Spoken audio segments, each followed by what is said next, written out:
Hello and welcome to How Mundane, the least interesting place on the internet. Today, happy Mega Evolution release day. Let's crack a booster box. As you can see, our Mega Evolution booster box did not end up being the weird German ones that some other folks got, but it is the enhanced booster box. And so here is that promo stamped Bulbasaur. Let's see what we got going on. Pokemon continues to be ridiculously hot. I saw people lined up as I was out running some other errands at the local GameStop waiting for this release this morning. I was just glad I got my hands on a box because thus far I have had no luck with an actual booster box for the next set, though I have had at least luck in managing to get a booster bundle, so not completely without cards, but stock's still rough out there. We'll see. The Pokemon Center queues continue to be crazy, and sometimes you get lucky, sometimes you don't. Oh, wait. Here we got the Mega Abmusmo. Abmusmo. That's a weird one to say.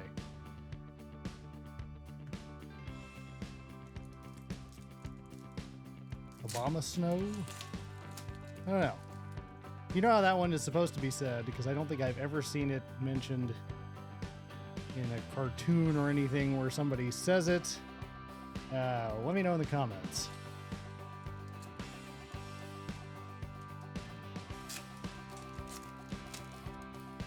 So, this is the beginning of the English Mega Evolution era, the follow-on to the Scarlet and Violet era.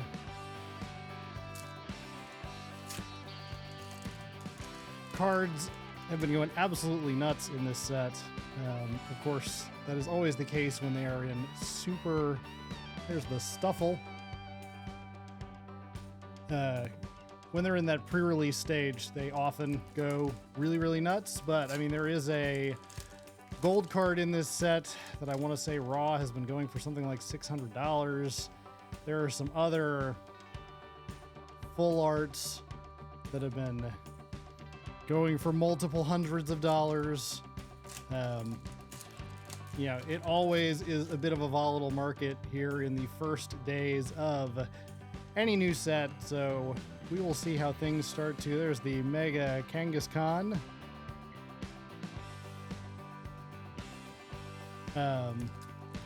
See how things start to shake out.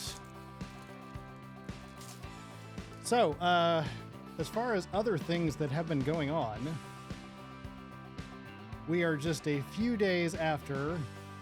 There's the air balloon, which we pulled out of the Japanese version of this.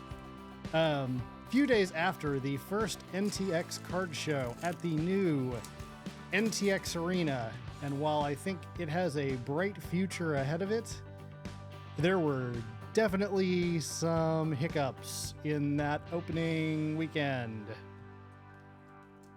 So on Saturday, the sports card show, I think the biggest hiccup was the fact that at least one, possibly two other shows scheduled on the same date after NTX had announced their dates, and definitely had an impact on the number of people who attended. It was a pretty light crowd on Saturday. That said, the new space is lovely. It is formerly the J.C. Penney's, I believe, at what was then the Vista Ridge Mall, what is now the Vista in Louisville. And a lot of good things going for the space. One, there's just a ton of space. There is way more readily available space and parking space than the prior location in Frisco, or even the previous attempts at doing it in the Vista in other parts of the mall. This is just a much better layout, location, all that kind of stuff. And once they get the other amenities, the Mega While, once they get the other amenities going upstairs, that should be really cool. But as far as the other issues, unlike previous NTXs, it wasn't the temperature this time. The temperature was quite comfortable all day, both days. Here we go. The Garganacle.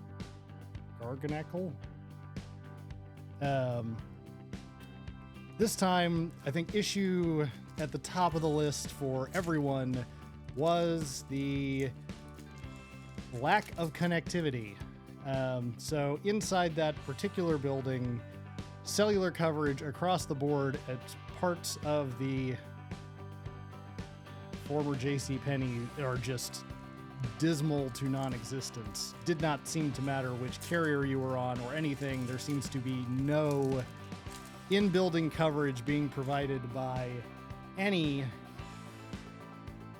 there we go.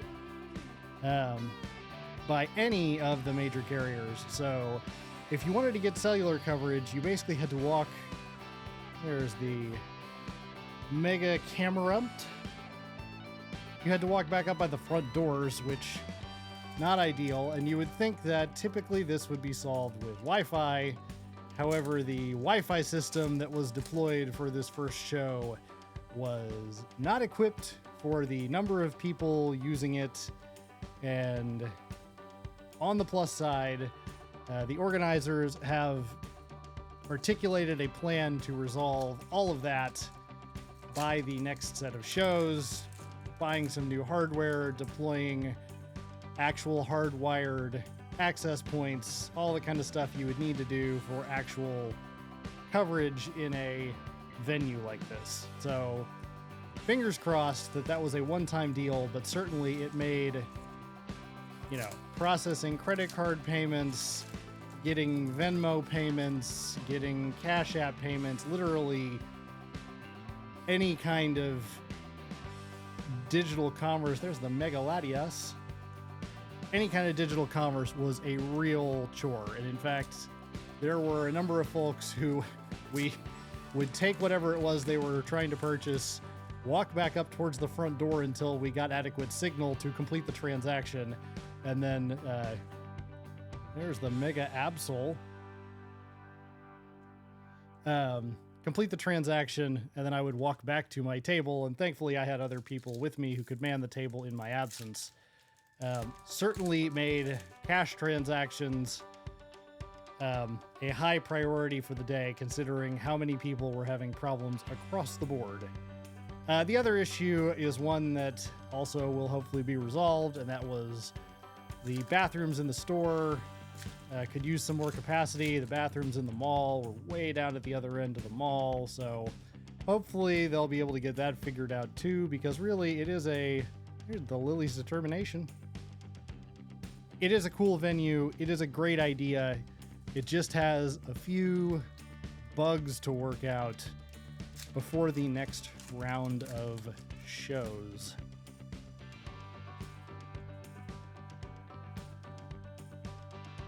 There's the Deli Bird.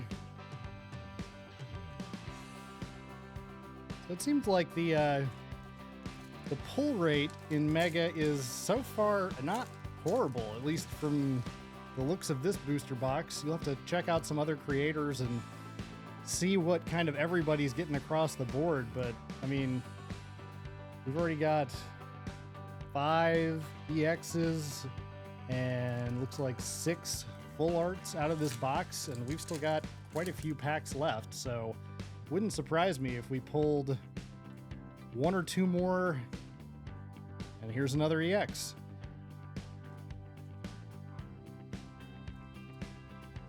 So maybe at least this won't be as painful as opening Evolving Skies or Prismatic Evolutions or any of the other sets that have had notoriously bad pull rates.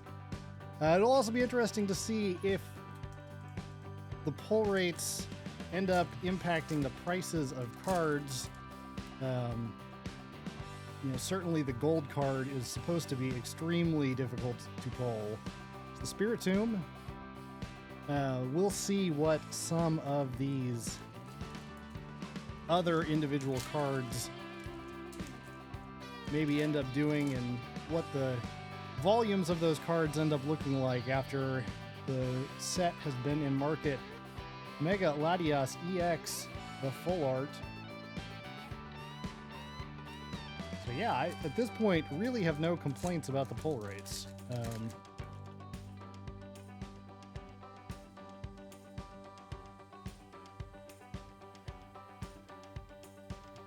Quite a few of those Kyogres, I think was the first Dialga we've seen.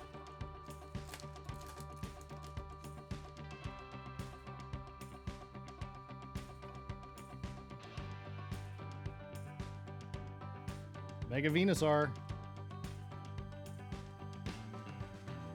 I will say at NTX, we did have the pulls we had from the Japanese Mega Brave and Mega Symphonia available, and they pretty much all got scooped up.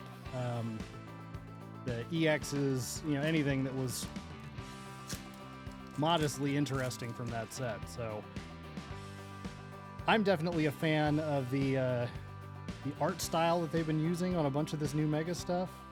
We'll see if it has kind of the staying power of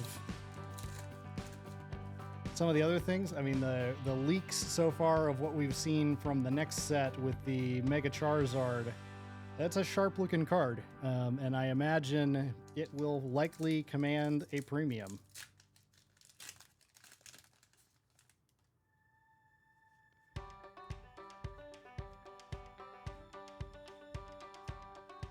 All right, let's see if we get any last pack magic today.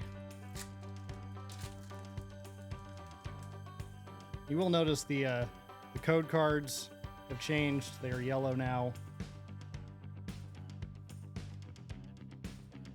They are still for TCG Live, and they are not something for TCG Pocket, though. And hey, the Mega Lucario in the last pack. That's so that means from this one booster box, we pulled 1, 2, 3, 4, 5, 6, 8 regular EXs, and 1, 2, 3, 4, 5, 6, 7, 8 full arts of differing rarities.